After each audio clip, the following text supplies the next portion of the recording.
নমস্কাৰ বন্ধুসকল সোশিয়াল জিকেৰ আজি 25 নম্বৰ খণ্ডটো লৈ আহিছোঁ আৰু আপোনালোকে যদি ইয়াৰ PDF খিনি সম্পূৰ্ণ বিনামূলীয়াকৈ বিচাৰে তেনেহলে আমাৰ টেলিগ্ৰাম চেনেলটো জয়েন কৰক ডেসক্ৰিপচনত প্ৰথমতে লিংক দিয়া আছে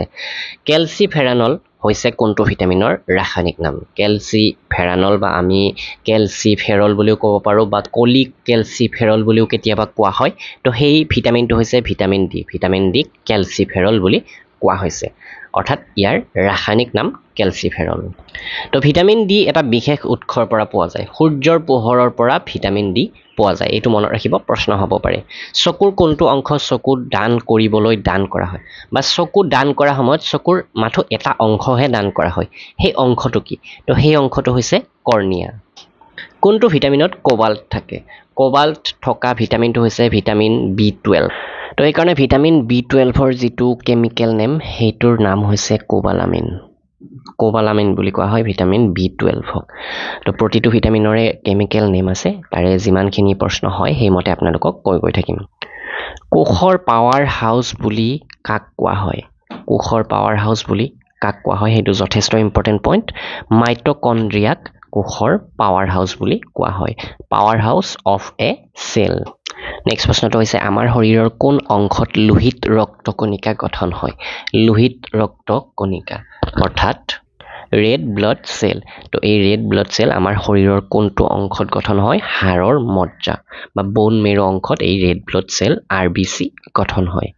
ৰাষ্ট্ৰীয় বিজ্ঞান দিৱস কেতিয়া উদযাপন কৰা হয় ৰাষ্ট্ৰীয় বিজ্ঞান দিৱস উদযাপন কৰা হয় 28 ফেব্ৰুৱাৰী তাৰিখ তো এই ৰাষ্ট্ৰীয় বিজ্ঞান দিৱস আমাৰ ভাৰতবৰ্ষৰ এই ৰাষ্ট্ৰীয় বিজ্ঞান দিৱস কিহৰ লগত জড়িত হৈ আছে ডিসকভাৰী অফ ৰমন এফেক্টৰ লগত জড়িত হৈ আছে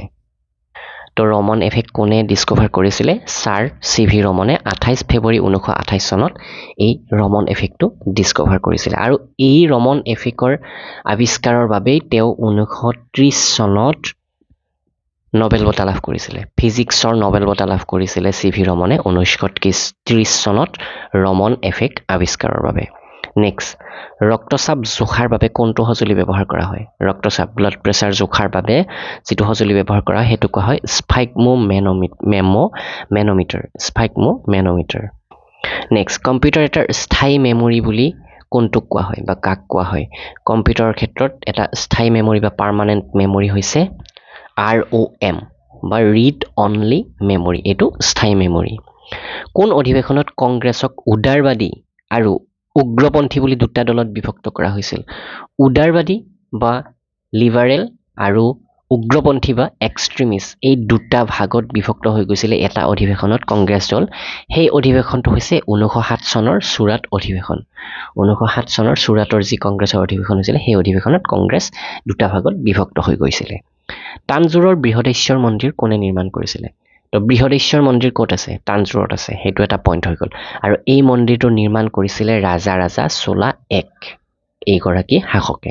মোগল সম্ৰাট আকবৰৰ জন্ম ক'ত হৈছিলে মোগল সম্ৰাট আকবৰৰ জন্ম হৈছিলে অমৰকোটৰ ফৰ্টত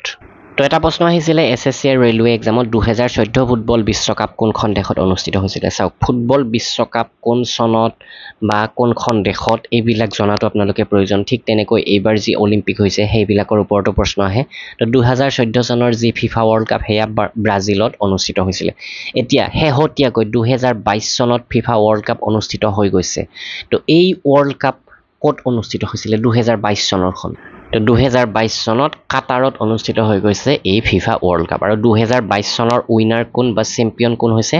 আৰ্জেন্টিনা নামৰ দেশখন চেম্পিয়ন হৈছে আৰু ফ্ৰান্স ৰানাৰ্ছ আপ বা এই তেওঁলোকে সেকেন্ড পজিশনত থাকিলে আৰু 2022 ৰ আগত 2018 ত ৰাছিয়াত অনুষ্ঠিত হৈছিল যেতিয়া ফ্ৰান্স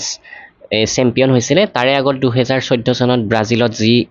ফিফা ৱৰ্ল্ড কাপ হৈছিল তেতিয়া স্পেইন দেশখন জিকিছিল বা স্পেইনৰ টিমটো জিকিছিল নেক্সট এই প্ৰশ্নটো আহিছিল কোনখন দেশত 2018 বিশ্বকাপ ফুটবল বিশ্বকাপ বা ফিফা অনুষ্ঠিত হৈছিল তো ৰুছ অৰ্থাৎ ৰাছিয়াত অনুষ্ঠিত হৈছিল আৰু ইয়াতে চেম্পিয়ন হৈছিল ফ্ৰান্স নেক্সট প্ৰশ্নটো 2014 চনৰ কমনৱেলথ গেমছ ক'ত অনুষ্ঠিত হৈছিল কমনৱেলথ গেমটো আমাৰ কাৰণে যথেষ্ট ইম্পৰ্টেন্ট তো 2014 চনৰ কমনৱেলথ গেম স্কটলেণ্ড নামৰ দেশখনত অনুষ্ঠিত হৈছিল স্কটলেণ্ডৰ গ্লাছগো নামৰ ঠাইখনত আৰু এই কমনৱেলথ গেমছত বিশেষকৈ ব্ৰিটিছ সাম্ৰাজ্যৰ অন্তৰ্ভুক্ত হোৱা যিমানবিলাক দেশ আছে সেই দেশবিলাকক অন্তৰ্ভুক্ত কৰি এই খেলবিলাক অনুষ্ঠিত হয় তো 2014ত ইয়াতে অনুষ্ঠিত হ'ল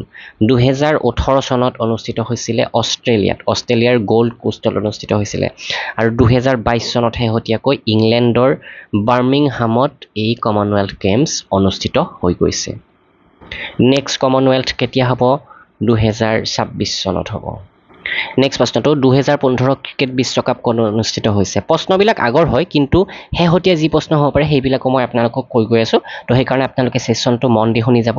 আৰু যিসকলে এতিয়ালৈকে আমাৰ assamgkpdf.com এভেইলেবল কৰা মক পিডিএফটো কিনা নাই তেওঁলোকে সোনকালে কিনি লওক অসমীয়া ইংৰাজী দুয়োটা মাধ্যমত এভেইলেবল কৰা হৈছে মাথো 55 টকা 10টা সম্পূৰ্ণ ফুল লেন্থৰ মক পিডিএফ আপোনালোকে পাব প্ৰতিটো মক টেষ্টত 150 টকা প্ৰশ্ন আছে মাথো পিডিএফ আকাৰে প্ৰভাইড কৰা হৈছে তো আপোনালোকে এইটো সোনকালে কিনি ল'ব তো 2015 চনৰ ক্ৰিকেট ৱৰ্ল্ড কাপ দুখন দেশত অনুষ্ঠিত হৈছে নিউজিলেণ্ড আৰু অষ্ট্ৰেলিয়া আৰু 2011 চনৰ যি ৱৰ্ল্ড কাপ অনুষ্ঠিত হৈছিলে সেয়া আমাৰ ভাৰতবৰ্ষতো অনুষ্ঠিত হৈছিলে তিনিখন দেশত অনুষ্ঠিত হৈছিলে 2011ত আমাৰ ভাৰতবৰ্ষ চুবুৰীয়া ৰাষ্ট্ৰ শ্ৰীলংকা চুবুৰীয়া ৰাষ্ট্ৰ বাংলাদেশ এই তিনিখন দেশত অনুষ্ঠিত হৈছিলে আৰু শেহতীয়াকৈ 2023 চনত ক'ত অনুষ্ঠিত হৈ গৈছে 2023 চনত আমাৰ ভাৰতবৰ্ষত 2023 চনত অনুষ্ঠিত হৈ গৈছে ক্ৰিকেট ৱৰ্ল্ড কাপ তো এইটো মনত ৰাখিব এই প্ৰশ্নটো এক্সামত অহাৰ যথেষ্টখিনি সম্ভাৱনা আছে নেক্সট প্ৰশ্নটো সংসদৰ দুয়োখন সদনৰ যুটীয়া বৈঠকত কোনে সভাপতিত্ব কৰে দুয়োখন সদন অৰ্থাৎ উচ্চ সদন নিম্ন সদন দুয়োখন বা লোকসভা ৰাজ্যসভা দুয়োখনৰ যি যুটীয়াকৈ অধিৱেশন হয় সেই অধিৱেশনত সভাপতিত্ব কৰে লোকসভাৰ অধ্যক্ষই আৰু বৰ্তমান আমাৰ ভাৰতবৰ্ষৰ লোকসভাৰ অধ্যক্ষ কোন বৰ্তমান আমাৰ ভাৰতবৰ্ষৰ যি 17তম লোকসভা ইয়াৰ অধ্যক্ষ হৈছে ওম বিৰলা লোকসভাৰ অধ্যক্ষ নেক্সট ভাৰতৰ প্ৰথম লোকসভাৰ অধ্যক্ষ কোন আছিলে আমাৰ ভাৰতবৰ্ষৰ প্ৰথম লোকসভাৰ অধ্যক্ষ গৰাকী হৈছে গণেশ বসুদেৱ মাউলঙ্কাৰ বা শৰ্ট ফৰ্মত জিভি মাউলঙ্কাৰ বুলি কোৱা হয় এওক ভাৰতীয় সংবিধানৰ কোনটো অনুচ্ছেদৰ অধীনত জম্মু আৰু কাশ্মীৰৰ বিশেষ মৰ্যাদা আছিলে জম্মু আৰু কাশ্মীৰ পূৰ্বতে এখন ৰাজ্যই আছিলে এতিয়া কেন্দ্ৰীয় শাসিত অঞ্চললৈকে পৰিৱৰ্তন কৰা হ'ল আৰু সেইটো পইণ্ট হৈ পৰে সেই পইণ্টটো আপোনালোকক জনাই আছো তো জম্মু কাশ্মীৰে বিশেষ